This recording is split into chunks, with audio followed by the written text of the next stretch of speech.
اور وہ وقت یاد کرو جب موسیٰ نے اپنی قوم سے کہا تھا کہ اللہ تمہیں حکم دیتا ہے کہ تم ایک گائے ذبح کرو۔ وہ کہنے لگے، کیا آپ ہمارا مذاق بناتے ہیں؟ موسیٰ نے کہا، میں اس بات سے اللہ کی پناہ مانگتا ہوں کہ میں ایسے نادانوں میں شامل ہوں جو مذاق میں جھوٹ بولیں۔ انہوں نے کہا کہ آپ اپنے رب سے درخواست کیجئے کہ ہمیں صاف صاف بتائے کہ وہ گائے کیسی ہو۔ اس نے کہا، اللہ فرماتا ہے کہ وہ ایسی گائے ہو کہ نہ بہت بوڑھی ہو نہ بالکل بچی، بلکہ ان دونوں کے بیچ بیچ میں ہو۔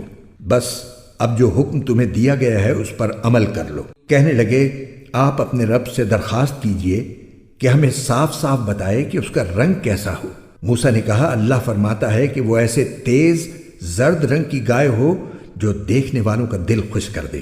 انہوں نے پھر کہا کہ آپ اپنے رب سے درخواست کیجئے کہ ہمیں صاف صاف بتائے کہ وہ گائے کیسی ہو۔ اس گائے نے تو ہمیں شبے میں ڈال دیا ہے، اور اللہ نے چاہا تو ہم ضرور اس کا پتہ لگا لیں گے۔